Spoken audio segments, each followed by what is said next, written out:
Boa noite, amigos da Casa Tio Ormindo. É um prazer estar novamente com vocês. Espero que todos estejam bem de saúde. Em primeiro lugar, gostaria de agradecer ao convite formulado pelo irmão Celso Seara para ministrar essa palestra e dizer que estou bastante lisonjeada.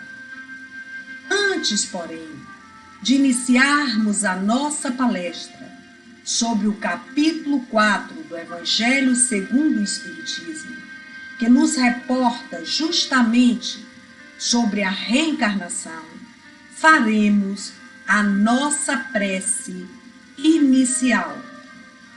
Fechamos os nossos olhos para aqueles que quiserem.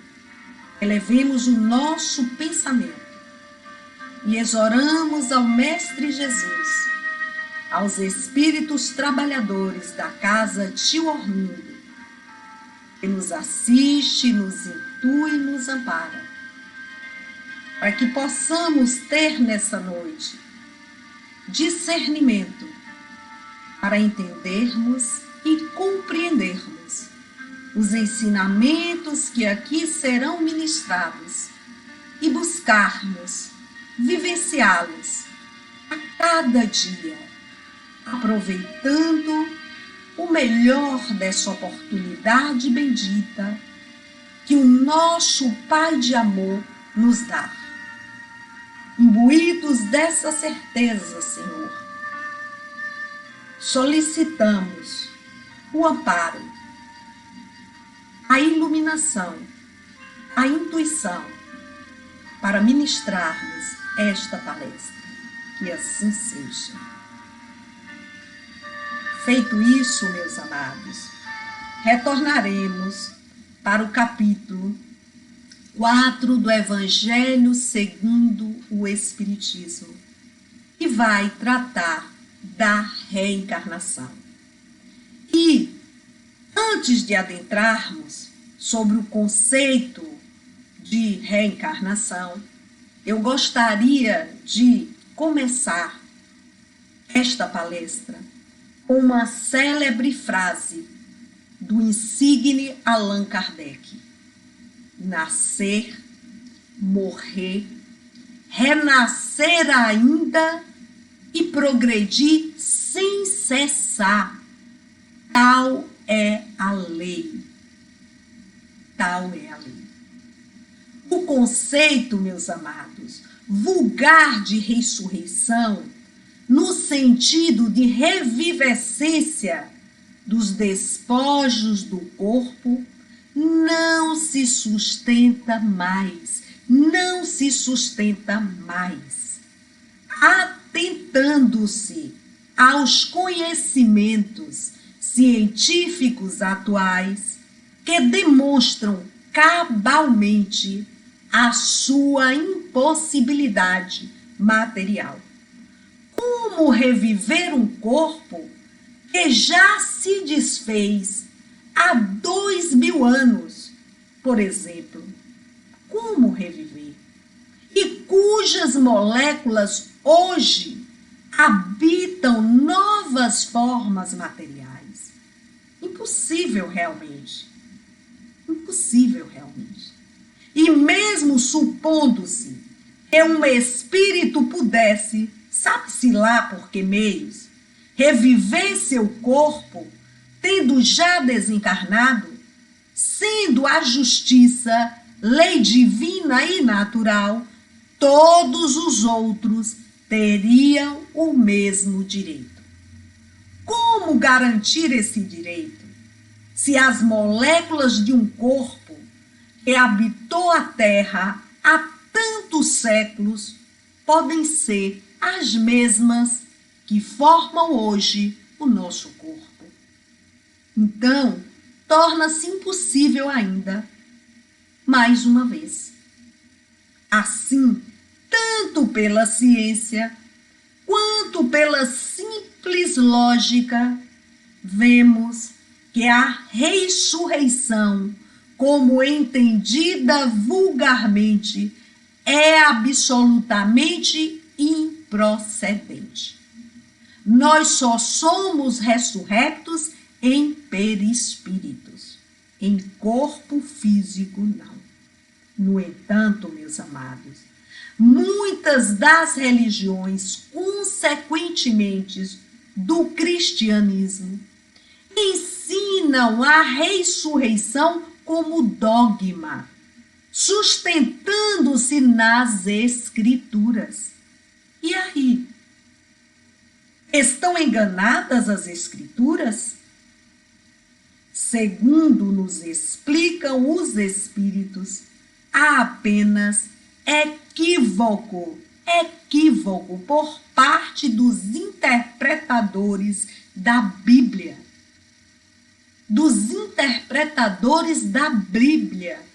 Quando o fazem tomando certo termo ao pé da letra, pois é sabido que a letra mata, o espírito é que vivifica. Então, ao tomar certos termos ao pé da letra, o que apenas confunde e provoca a incredulidade das pessoas que se dispõem à simples reflexão.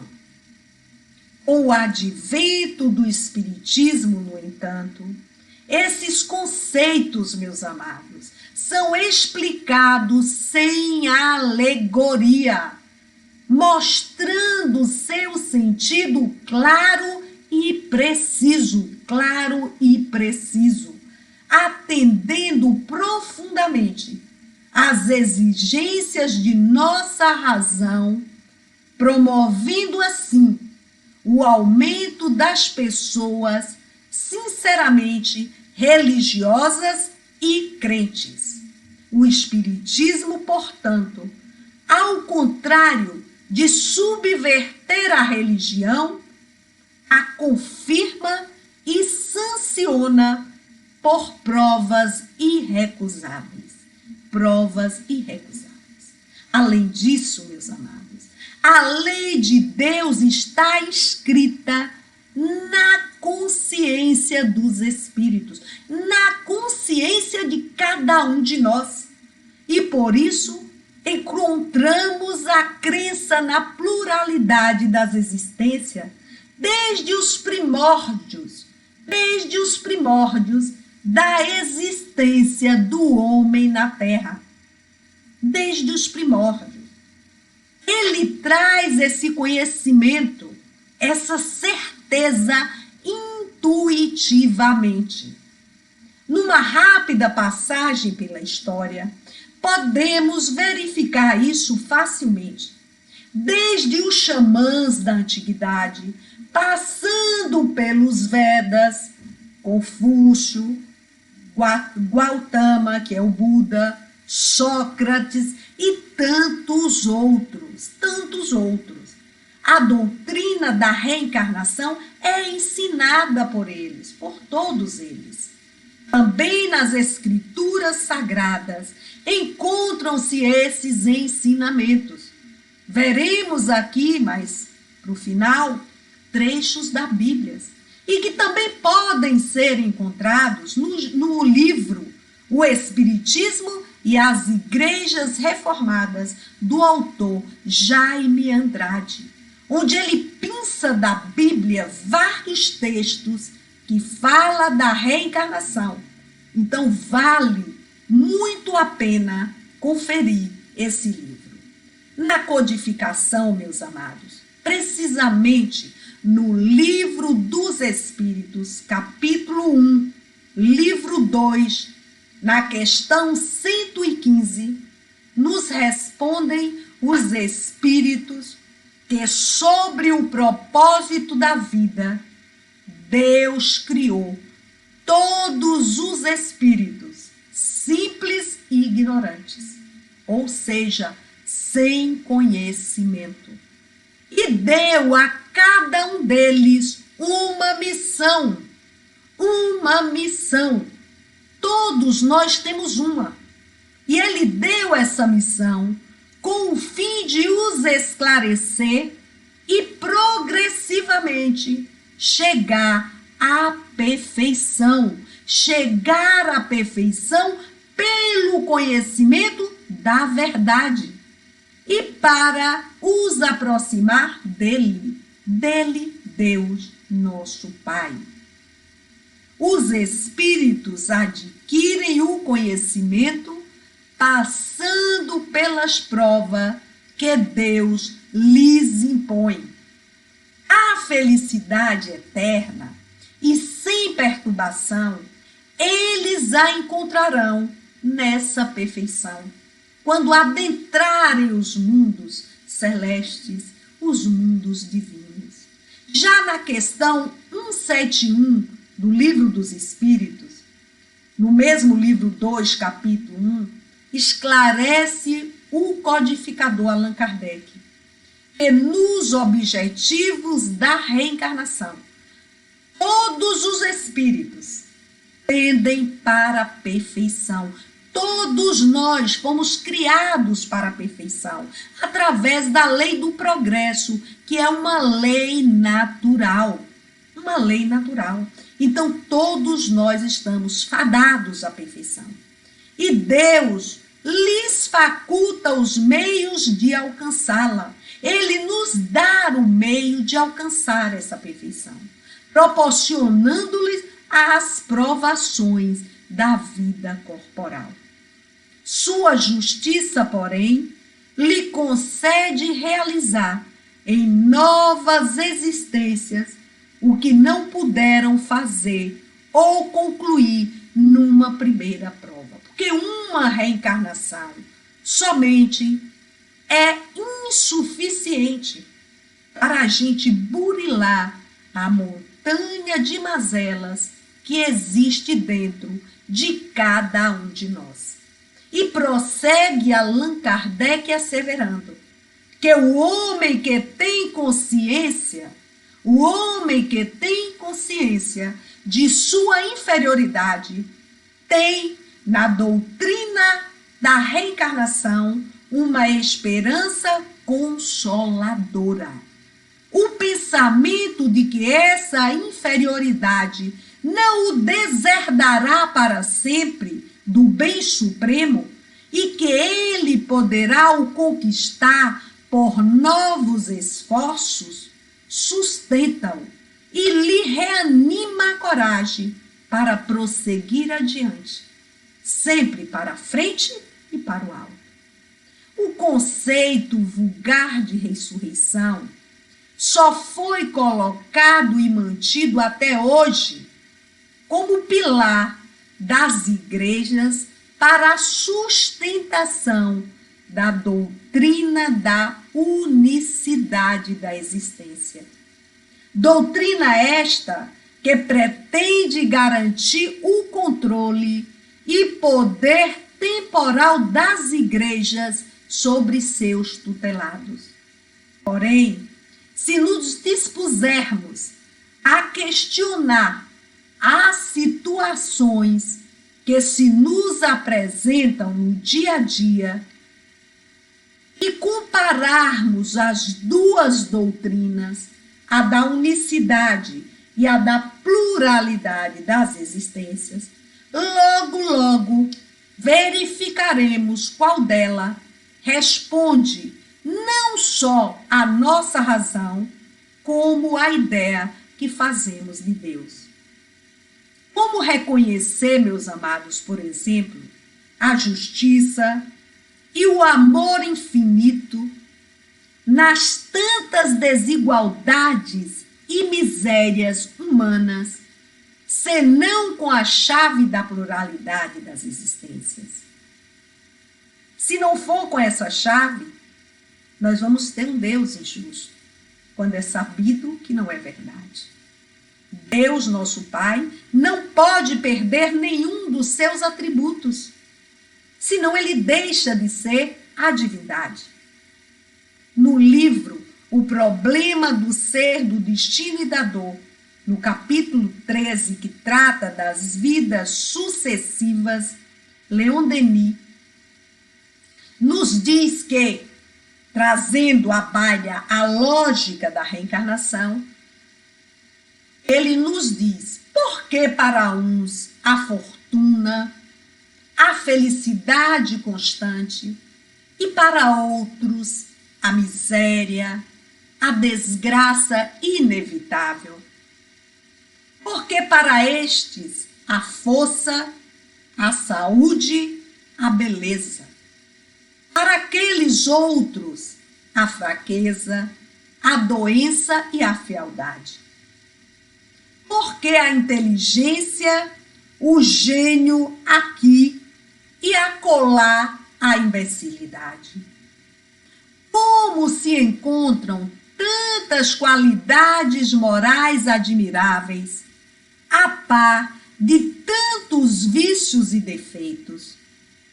Donde vêm também os jovens prodígios, crianças que desde tenra idade mostram talento para música, para pintura, para poesia. Desde muito cedo, eles mostram disposições extraordinárias para as artes, para as ciências, para a matemática, ao passo que tantos outros ficam na mediocridade toda a vida, apesar de um labor insano. Tantas perguntas, meus amados, sem resposta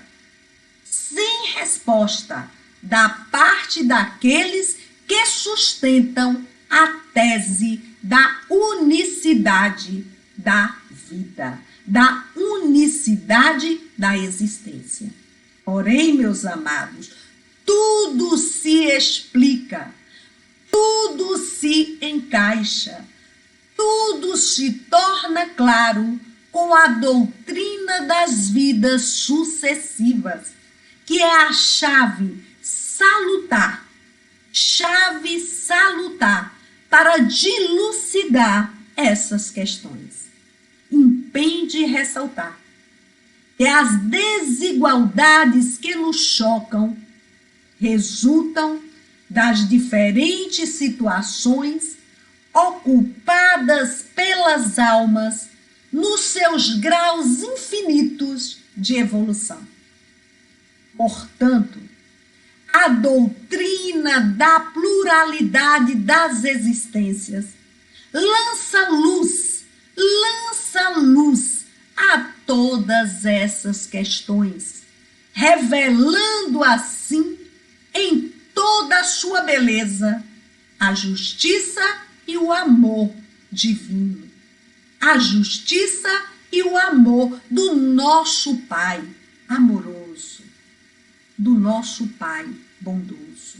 Sem sombra de dúvida, falar de ressurreição é falar de reencarnação. E falar de reencarnação é falar de amor. Amor. O tema de hoje, meus amados, nos fala de perto ao coração, de muitas formas.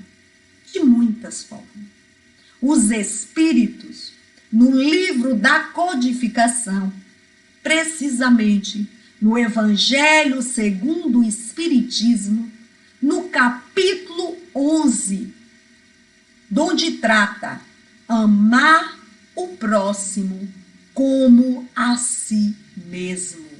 Amar ao próximo como a si mesmo. Falando da lei de amor. Nesse capítulo, os espíritos superiores nos afirmam. O Espiritismo, a seu turno, vem pronunciar uma segunda palavra do alfabeto divino. Estais atentos, pois que esta palavra ergue a lápide dos túmulos, vazios. É a reencarnação. Triunfando da morte, revela às criaturas deslumbradas o seu patrimônio intelectual. Já não é ao suplício que ela conduz o homem. Conduz à conquista do seu ser elevado e transfigurado. A reencarnação, meus amados, permite-nos alcançar a verdadeira paz, a paz tão ansiada por todos nós, permitindo refazermos os caminhos enganosos. Ela nos permite refazer esses caminhos, ela nos permite reajustar. Por isso que a reencarnação não é punitiva, ela é educativa, porque nos ajuda a refazer os caminhos enganosos em que nos colocamos tantas vezes na vida. Nos permite também o fortalecimento dos laços que temos com os corações amados, as ligações espirituais que não acabam. As ligações espirituais são verdadeiras e elas transcendem as outras moradas da casa do Pai. Então, ela proporciona também o reencontro com aqueles a quem precisamos aprender a amar, com aqueles que nós negamos o nosso amor em outras vidas e que agora vêm novamente conosco, para que possamos amar. Porque o amor, meus amados, conforme asseverava Paulo de Tarso, o amor encobre a multidão de pecados. Então, com a pluralidade das existências, sabemos que há um longo aprendizado a ser empreendido. Mas sabemos igualmente que todo o esforço valerá a pena e nada será jamais perdido. Ela permite a certeza de que dispomos do tempo e do espaço necessários à construção e à transformação de nós mesmos, através do desabrochar de nossas virtudes potenciais. Por tudo isso, meus amados, esta doutrina de amor sustenta-nos a esperança e o ânimo da luta. E o ânimo da luta. Evidências da reencarnação. Evidências da reencarnação. A reencarnação é uma crença milenar. Desde Platão antes de Cristo, Sócrates antes de Cristo, admitiam as vidas sucessivas. Os judeus também acreditavam na reencarnação. Os judeus acreditavam na reencarnação. No livro, meus amados, Você e a Reencarnação, no capítulo 19, Hernani Guimarães nos conta que Orígenes, o mais distinto e ilustre entre todos os teólogos da antiga igreja, ensinava a preexistência da alma segundo a ideia platônica. Orígenes ensinava. Porém, no século VI, o imperador Justiniano I declarou guerra aos discípulos de Orígenes.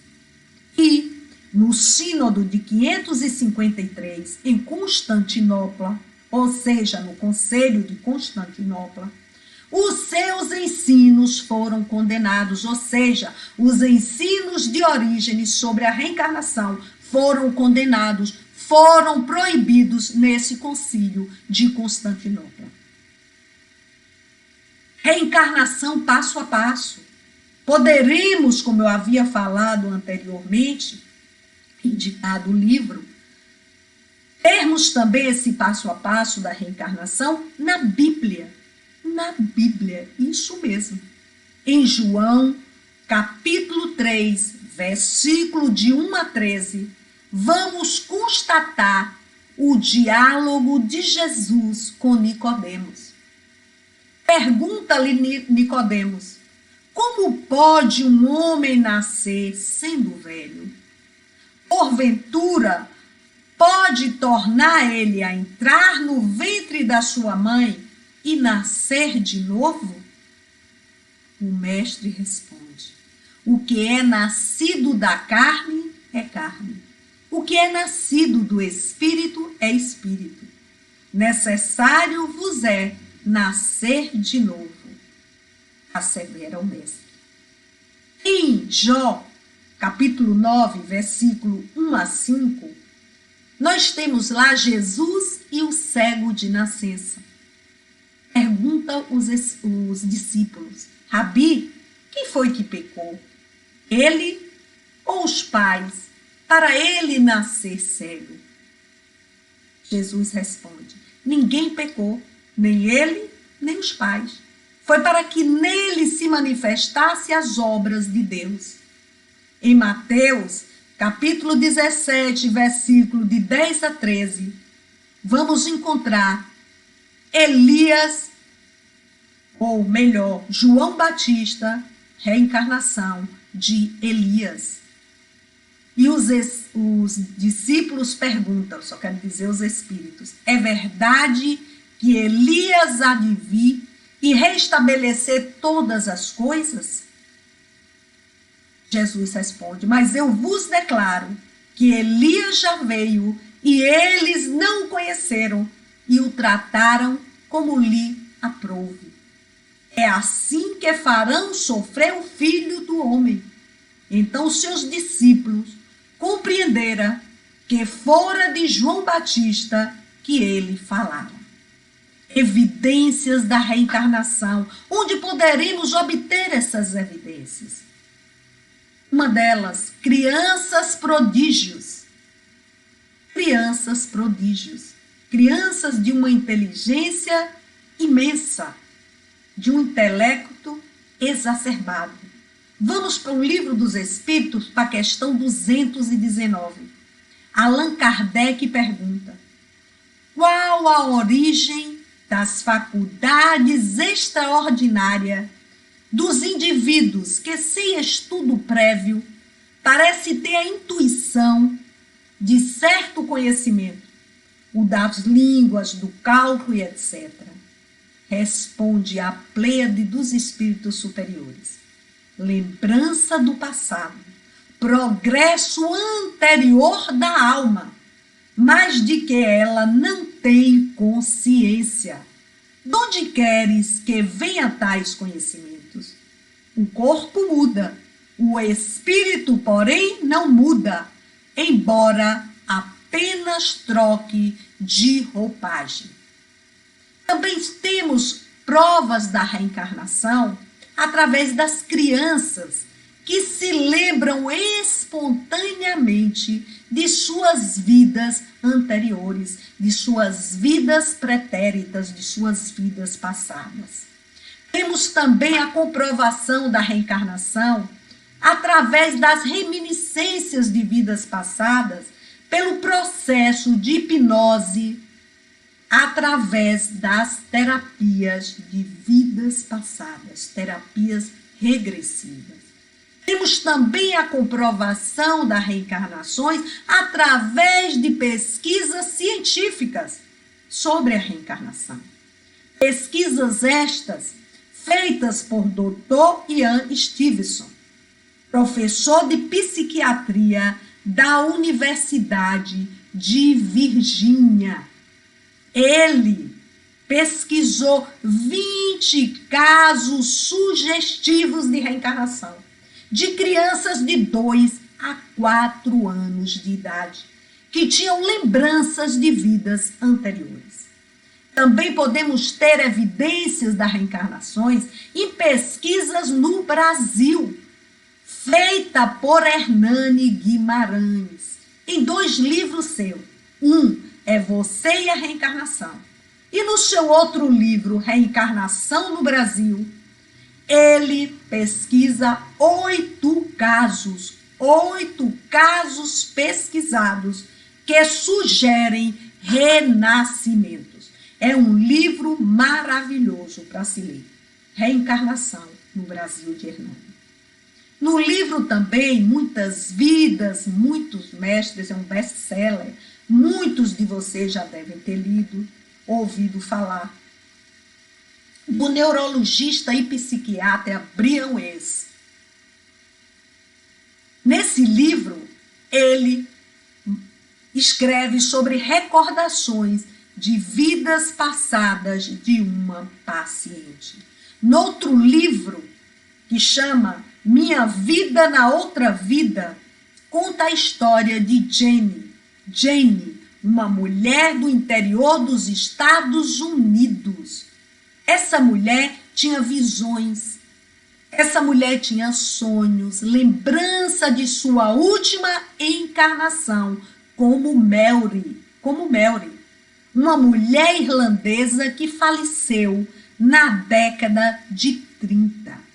Intrigada com essas visões, com esses sonhos, com essas lembranças, Jane sai em busca de seus filhos da vida passada. E ela reencontra, meus amados. Mãe reencontra filhos da existência passada. Então, a reencarnação é o desafio do retorno.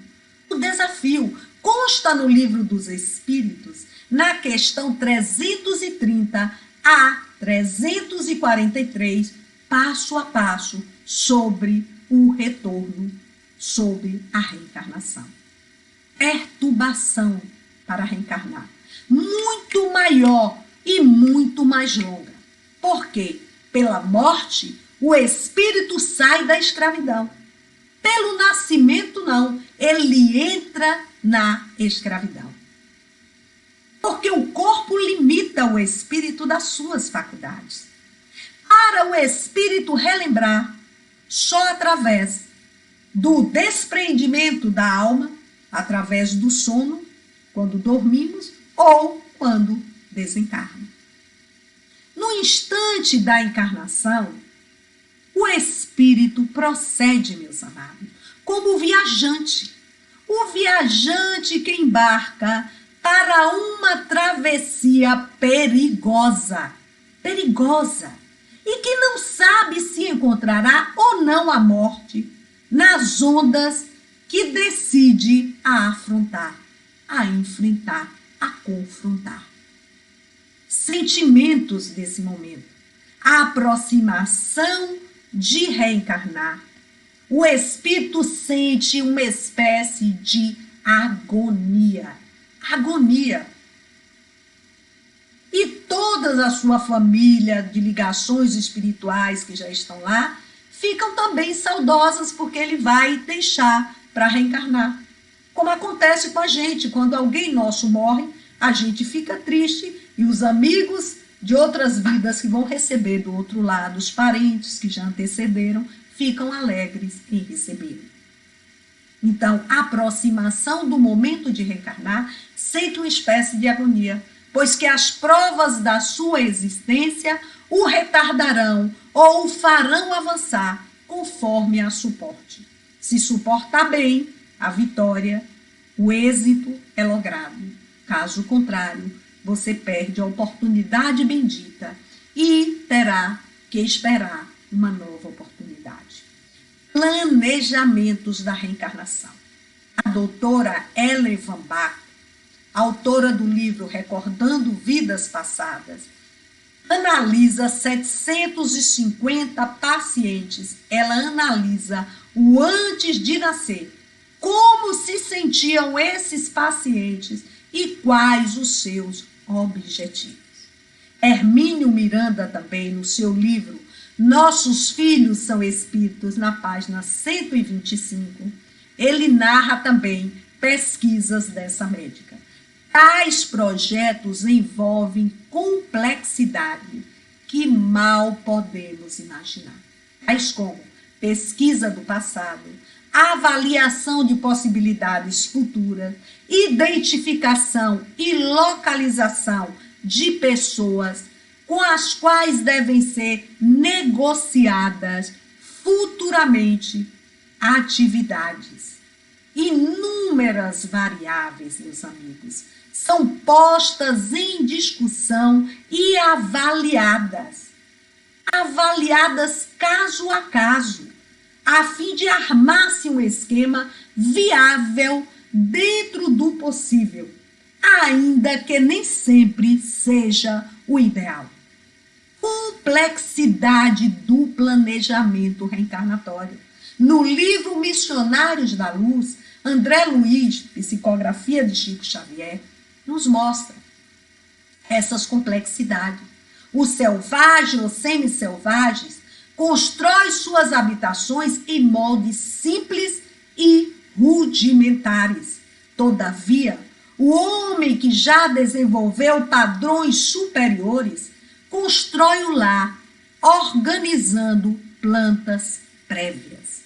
O corpo humano é a mais importante moradia para aqueles que necessitam das vivências na dimensão física da Terra.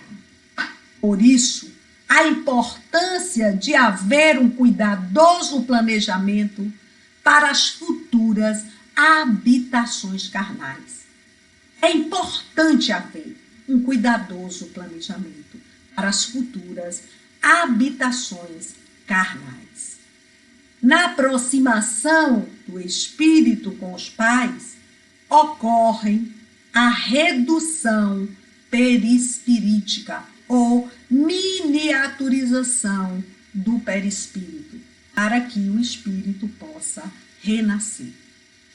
No livro Imagens do Além, o espírito Lúcius, autoria de Erogina Cunha, nos diz que o aparelho de restringimento, compactação, nível de consciência e a redução depende do nível evolutivo do espírito.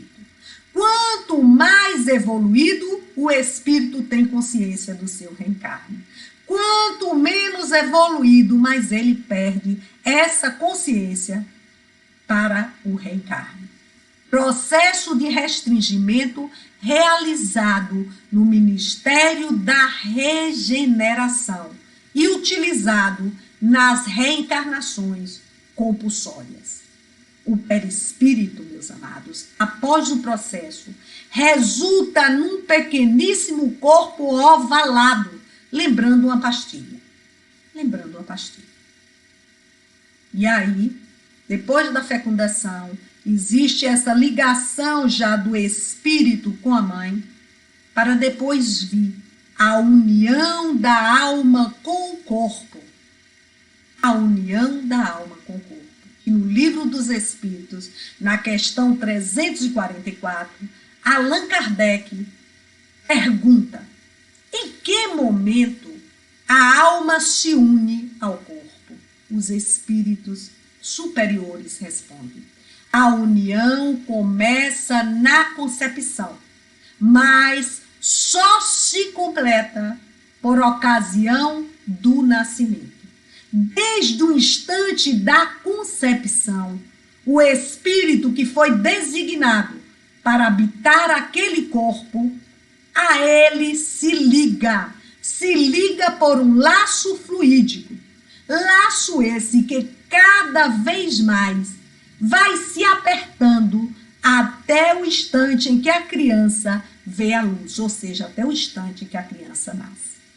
No livro de Leon Denis, O Problema do Ser, do Destino e da Dor, no capítulo 13 das Vidas Sucessivas, nos fala dessa ligação do perispírito com a matéria. Ele assevera que desde a concepção até o nascimento, a fusão opera-se lentamente, fibra por fibra, molécula por molécula, pelo afluxo crescente dos elementos materiais e da força vital fornecida pelos genitores. Os movimentos vibratórios do perispírito da criança vão diminuir, vão restringir, ao mesmo tempo em que as faculdades da alma, a memória, a consciência se esvai, se aniquila. Se aniquila. Esquecimento do passado. É a essa redução das vibrações fluídicas do perispírito, a sua oclusão na carne, que se deve atribuir à perda da memória das vidas passadas, ou seja, é o véu do esquecimento. Um véu, meus amados, que cada vez mais espesso envolve a alma e apaga-lhe as radiações interiores. Apaga-lhe as radiações interiores. Todas as impressões de sua vida celeste e do seu longo passado volvem às profundezas do inconsciente. E a imersão só se realiza nas horas de exteriorização do perispírito, que é no sono físico, ou por ocasião da morte, como eu já havia falado. O Livro dos Espíritos, questão 392, nos fala do esquecimento do passado. Quando o insigne Allan Kardec pergunta: por que perde o espírito encarnado a lembrança do passado? E os espíritos superiores respondem: não pode o homem, nem deve saber tudo. Deus assim o quer em sua sabedoria. Sem o véu que lhe oculta certas coisas, ficaria ofuscado. Ficaria ofuscado, como quem, sem transição, saísse do escuro para o claro e ficaria totalmente perdido.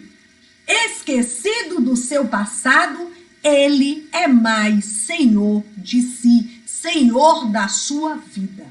O insigne Leon Denis, no seu livro Problema do Ser, do Destino e da Dor, assevera que o nosso futuro está em nossas mãos. E as nossas facilidades para o bem aumentam na razão dos nossos esforços para o praticarmos, ou seja, nos esforços que fazemos para praticar o bem. Toda vida, meus amados, toda vida nobre e pura, toda missão superior é o resultado de um passado imenso de lutas, de derrotas sofridas, de vitórias ganhas contra nós mesmos. Porque o nosso maior inimigo não é o vizinho, não é o amigo, não é o outro, não é o terceiro, somos nós mesmos. Nós mesmos. E os espíritos asseveram que muitas das coisas a gente não consegue cumprir, não porque o fardo seja pesado, mas por falta de coragem e determinação. Cada faculdade brilhante, cada virtude sólida reclamou existências múltiplas de trabalho obscuro, de combate violento entre o espírito e a carne, a paixão e o dever. Para chegar ao talento, ao gênio, o pensamento teve de amadurecer lentamente, através dos séculos. E então, conforme se verifica no livro Antologia Poética, o espírito Cornélio Pires, psicografia de Chico Xavier e Valdo Ferreira, nos diz que reencarnação, benefício que a outro não se compara. Reencarnação, assevera o espírito Cornélio, é benefício que a outro não se compara. É o modo que Deus nos deu da gente mudar de cara. Da gente mudar de cara. Enfim, devemos ter sempre gratidão, meus amados. Gratidão pela vida. Gratidão por a oportunidade bendita que o Pai de amor nos dá para que possamos burilar as nossas arestas. E nos dá tantas e quantas oportunidades forem necessárias para que possamos galgar os altos cimos da plenitude. Da plenitude. E assim poderá a nossa luz brilhar e contagiar outros corações, trazendo esses corações para a verdade, para a luz, para o amor que liberta. Então, devemos estar agradecidos pela vida, agradecidos aos espíritos amigos que aqui estão e nos trouxeram e nos trazem tantas luzes com esses ensinamentos, que possamos nós nos imbuirmos dessas verdades que eles nos trazem, de forma que possamos transformar o mundo à nossa volta, transformando a nós mesmos. Se cada um de nós se propuser a transformar-se, construiremos aqui e agora o paraíso na terra. Mas é necessário o querer de cada ser para construirmos um mundo de amor, de luz e de paz aqui e agora, sem precisar desencarnar. Então, meus amados, que possamos saber usufruir dessa bendita oportunidade. Porque para angariarmos outra, nos contam os amigos espirituais que a fila está imensa. Então, que saibamos aproveitar dessa nossa bendita oportunidade e deixarmos a nossa luz brilhar. Que a paz do Mestre seja em nossos corações, hoje e sempre. Um beijo no coração de cada um de vocês. Muita paz. Gratidão.